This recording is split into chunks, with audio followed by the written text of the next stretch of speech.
Stop. Just for a moment. Pause the relentless outward performance of your life.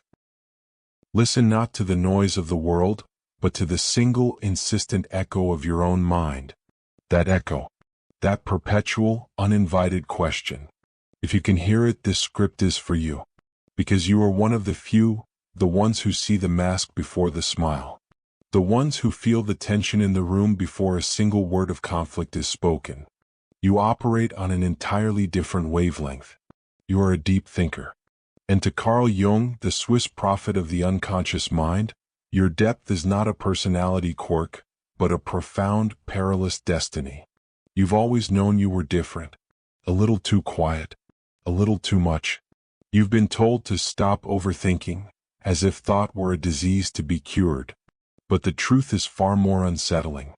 Your mind is not broken, it is simply awake. Jung understood this pain.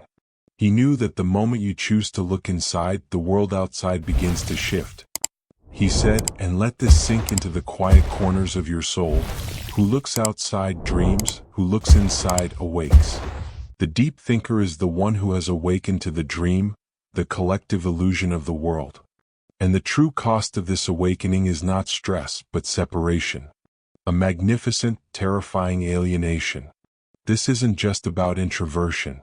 Jung's work, Psychological Types, published over a century ago in 1921, provides the precise psychological blueprint of your solitary struggle. It shows that the deep thinker is not a simple personality type, but an intricate, nearly volatile architecture of consciousness. The world is built for the superficial glance, the easy answer, the immediate reaction. But you, the deep thinker, are wired for something else entirely, the subjective factor. And as we prepare to dive into the core of Jung's blueprint, the very type that defines your hidden existence, there's one simple choice you must make. The journey we are about to take is a journey into the self, and that journey is never a comfortable one. It is a radical act of self-acceptance. If you feel the truth of these words in your quiet heart, if you know the burden of seeing too much, then click that subscribe button now. Join the tribe of the conscious. Signal to the algorithm, and to yourself, that you are ready to stop dreaming and start awakening. This is your psychological home. Let's continue. The Introverted Thinking Type. Jung's deepest insight into the mind of the profound thinker is found in his definition of the introverted thinking type. This is your foundation. This is the house your soul lives in. The world sees you as reserved, perhaps quiet, maybe even aloof. It judges you by your outer inaction. But what the world fails to comprehend is the colossal amount of action happening in your interior space. For Jung, thinking is a rational function. It is how we form conclusions, create coherence, and structure reality. But for the introverted thinker, this function is directed inwards. While the extrovert thinker, think of a Darwin, moves from objective fact to objective fact, driven by what is measurable and external, the introverted thinker, think of a Kant, relies entirely on the subjective factor. The external fact is not the aim of your thought, but merely an illustrative example for a deeper, subjective idea. You do not seek extensity, a wide field of external application. You seek intensity. You dig down. You formulate questions and you create theories that are so vast, so intertwined, so deeply rooted in the architecture of your soul, that they often defy easy articulation. The introverted thinker's idea must first be bulletproof within the confines of their own inner universe. Only with the greatest difficulty will they bring themselves to admit that what is clear to them is not equally clear to everyone. This is why your work is often slow, filled with qualifications and saving clauses. It's not hesitation, it's a terrifying scrupulosity, a desperate internal need for absolute, uncompromised truth before you dare to project it into the noisy marketplace of the world. The object, the external world, has to submit to a certain amount of neglect. People and things have always been secondary to the idea, to the grand, compelling truth unfolding within. You can be surrounded by people and yet be utterly alone, listening to the magnificent, complex, all-consuming dialogue with your inner world. This is the great inherent burden of the type, a tremendous subjective vision that often remains hidden, unappreciated, or even mythological to your contemporaries. You find yourself behind a cloud of misunderstanding, a cloud that grows thicker the more you try to perform a normal extrovert air of urbanity. But why? Why does this profound orientation lead to such pain? The answer lies not in what you do, but in what you are forced to reject. This is your first great peak of understanding. Your deep thinking is not the source of your misery. The misery is the necessary consequence of the psychic imbalance required to achieve that intensity of thought. To push so much power into one function, thinking, means that the opposing, complementary functions must fall into the darkness of the unconscious. And in that darkness, something primal, something volatile, is waiting. It is your shadow, the inferior function and the emotional asymmetry. For the introverted thinking type, the opposite, repressed function is usually extrovert feeling or sensation. This is where the emotional drama of your life is quietly staged. If your conscious life is dominated by the pursuit of abstract, internal coherence, thinking, then your emotional life, your capacity for external connection, for simple pleasure, for the spontaneous recognition of shared values, is undeveloped, primitive, and often extrovert in the worst sense. This creates what we call emotional asymmetry. You are brilliant at understanding emotion in theory.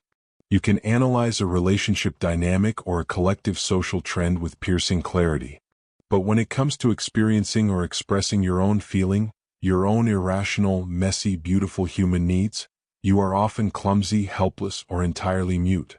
This is where the psychological cost becomes emotional. Because the world still demands interaction, the deep thinker develops a sophisticated defense mechanism. The persona. The persona is your social mask, your protective barrier. You learn to perform normal. You become an expert at emotional camouflage, blending into whatever environment you find yourself in. The persona is your social mask, your protective barrier. You learn to perform normal. You become an expert at emotional camouflage, blending into whatever environment you find yourself in. But this adaptability is a trap. You become so skilled at reading and responding to others that you forget how to listen to yourself. You know how to hold space for the emotional needs of everyone else. You become the unofficial therapist, the emotional anchor, yet your own needs go perpetually unmet. The mask saves you from misunderstanding but makes you invisible. You've created a barrier against the external world, but in doing so, you've cut yourself off from the only thing that can truly complete you. The emotional, sensing, human parts of yourself that you have exiled to the unconscious. And what happens to a feeling that is rejected from the self? Jung tells us, whatever is rejected from the self, appears in the world as an event. That means the unlived, spontaneous, feeling life you reject in yourself comes back to you as painful external events. Misunderstood relationships, emotional outbursts that shock you, or an inexplicable, profound bitterness that poisons your originally fertilizing ideas. Your ideas, which were meant to be life-giving, become destructive. This is your second great peak of understanding. Your suffering is not the result of too much thought, but of insufficient feeling. The introverted thinker's path to wholeness is a forced, agonizing confrontation with the very qualities they consciously despise. The vulnerability of feeling, the grounded simplicity of sensation. The goal is to make the unconscious conscious. But until you do, your shadow will direct your life and you will call it fate. Are you feeling the raw, painful truth of this realization? The emotional asymmetry, the invisible mask, the internal friction? That's not just information, that's value. That is the insight that starts the process of individuation. We have mapped your burden. Now we must map your escape. Don't let this awakening stop here. Hit the like button and share this video with one person you know who carries this same burden. By building this community of conscious minds, we begin the process of integrating our collective depth.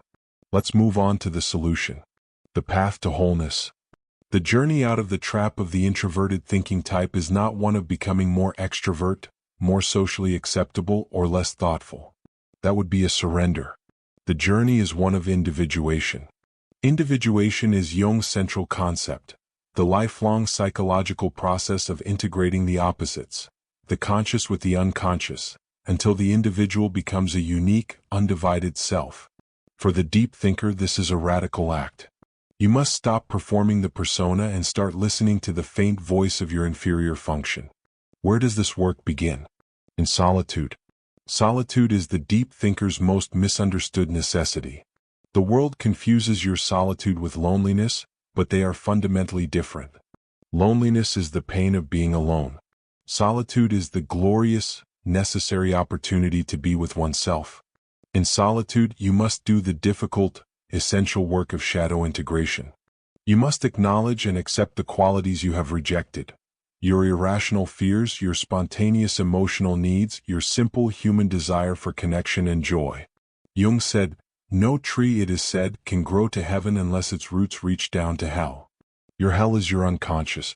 Your heaven is the coherence of your great ideas.